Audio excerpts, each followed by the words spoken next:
और कृष्ण द्वारका में रह करके गोपियों की चिंतन आदि करते हुए रोने लगे। तो उस समय समस्त विशेषकर बलदेव प्रभु और उद्धव आदि कहने लगे आप एक बार जाओ, ब्रज में जाओ और जाकर के ब्रजवासी को सांत्वना दे करके आओ। कृष्ण कहते हैं जाऊंगा, आज जाऊंगा, काल जाऊंगा, कौन गए। तो कौन जाए? उद्धव कहने बोले मैं तो एक बार गया था, मैं ब्रजवासी को सांत्वना दे नहीं पाया, उनके और भी विरह भी बढ़ गया। मैंने देखा ब्रज गोपियों की जो दिव्य उन्माद जो दशा, वो मेरे लिए संभव नहीं है। उनके दिव्य उन्माद दशा को सांत्वना देना मेरे लिए संभव नहीं है। तो उद्धव कहने लगे मैं जाऊंगा नहीं। तो उस समय जो है बलदेव प्रभु फिर बार बार कृष्ण कहने लगे कन्हैया तुम तो जाओ ब्रज में, समस्त ब्रजवासी विशेष करके ब्रज गोपियां तुम्हारे लिए कैसे तड़प रहे हैं। किंतु ब्रज की जो 3 प्रकार के प्रेम कहा जाता है, एक होता है उत्कंठामयी प्रेम, गोपियों के प्रेम का कहा जाता है उत्कंठामयी, जिस प्रेम जो है साक्षात कृष्ण के दर्शन वो चाहती है, इसे कहते हैं उत्कंठामयी। और ब्रज में और सखाओं के जो प्रेम है उसके कहा जाता है विश्रम्भ प्रेम। और तीसरी जो है पशु पक्षी आदि जो प्रेम जो है उसे कहते हैं विवेक शून्य प्रेम। से उत्कंठामयी प्रेम की जो है साक्षात कृष्ण के दर्शन से ही उनकी सांत्वना हो सकता है। और कृष्ण बोले आज जाओ काल जाऊं, बोले आए नहीं। तो उस समय बलदेव प्रभु बोले मैं जाता हूँ। तो बलदेव प्रभु अनंतर यहाँ पर पधारे, ब्रजवासी को यहाँ पर कृष्ण बलदेव प्रभु 2 महीने काल तक जो है यही स्थान पर रहे, ब्रज में सर्वत्र भ्रमण किया। बलदेव प्रभु के देख करके गोपियों की प्रेम विरह और भी बढ़ गया है। क्योंकि कहा जाता है छोटा अग्नि हो उसमें पानी डालने से बुझ जाता है, जहाँ पर बृहद अग्नि हो पानी डालने से और भी पानी आग क्या हो जाता है और भी बढ़ जाता है। तो ब्रजवासी के विशेष करके ब्रजगोपियों की जो प्रेम है ये दावाग्नि से भी और अधिक बताया गया है। इसलिए उनकी प्रेम तो ये उनकी विरह तो बढ़े ही नहीं और भी बढ़ गया, नहीं विरह तो कम नहीं हुआ और भी बढ़ गया।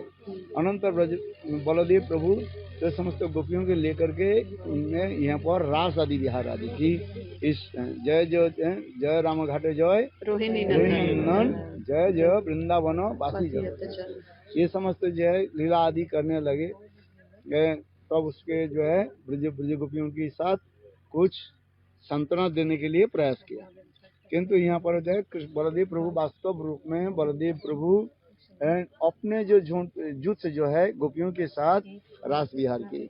क्योंकि शास्त्र के अनुसार बलदेव प्रभु जेठ होने के नाते जेठ के साथ कैसे कृष्ण की जो गोपियां जो उनके साथ कैसे प्रेम विहार आलिंगन चुम्बन आदि कैसे करेंगे, इसके इस शंका को निरसन करते हुए जीव गोस्वामी पाद कहते हैं 2 प्रकार की बात बताया गया।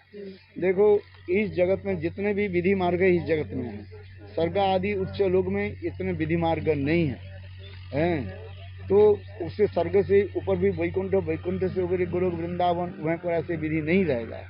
इसलिए कहते हैं कृष्ण की जो गोपियों के साथ बलदेव प्रभु यदि रास विहार आदि करे तो उसमें कोई दोष नहीं लगता है। और दूसरी बात यह कहते हैं ये यदि कहो ऐसे भी हो ये कृष्ण कैसे ब्रज क्या बोले वो समझे कृष्ण पक्षियों गोपियों के साथ कैसे विहार आदि किया, उसके भी समाधान करते हुए कहने लगे ये कृष्ण वास्तव बलदेव प्रभु वास्तव रूप में अपने युद्धों के साथ विहार आदि की। और ये सब कृष्ण के जो जुट वाली जो गोपियां जो है उस रास में केवल सम्मिलित मिले है, ये समझते जो समाधान आदि किया। तो बहुत अनेक जो कथा जो है निकट में तो अनेक गांव है, जैसे हम लोग आज दर्शन करके हैं खेलन बिहारी के दर्शन किया, वहाँ पर भी अनेक प्रकार के सख और माधुर्य रस की कथाएं भी है। सखाओं के साथ कृष्ण गोचारण आदि करते करते वहाँ पर क्या बोले छीका को टांग देते थे और टांग दे करके सखाओं के साथ जो है अनेक प्रकार क्या बोले पशु पक्षी के जो अनुकरण आदि करते थे, मेढक आदि के जो अनुकरण करते थे, आवाज निकालते थे। मेढक के आवाज निकालने से वो सारे मेढक होते हमारी कोई ये है तो अपने आवाज आते थे। कोयल के स्वर निकालने पर सारे कोयल जो है वहाँ पर कुहू कुहू रब करके वहीं पर एकत्रित हो जाते थे। ये समस्त लीला है, सखर रस की लीला कथा। माधुर्य रस की भी कथा है। एक बार जो है जटिला कुटिला कहने लगी, देखो ब्रज में यदि सती हो, हम जटिला कुटिला छोड़ और कोई सती नहीं है। तो राधा जी के अनेक प्रकार से अपवाद होने लगे। अपवाद समझते हो, ब्लेस्पेन होने लगे। ये लोग ये करने लगे। तब उस समय कृष्ण ने किया कि एक बुखार लीला प्रकाश किया। तो उसमें कृष्ण एक स्वरूप में वैद्य होकर के आकर के बोले, देखो नंद जसोदा, तुम्हारे बालक के जो बुखार हो गया है, बुखार उतरेगा, कोई यदि शतछिद्र घड़े में पानी भर करके लेकर आए, एक बूंद भी पानी नीचे न गिर जाए, और उस पानी के द्वारा यदि गोपाल एक तुम्हारे बालक के स्नान करा दिया जाए तब होगा।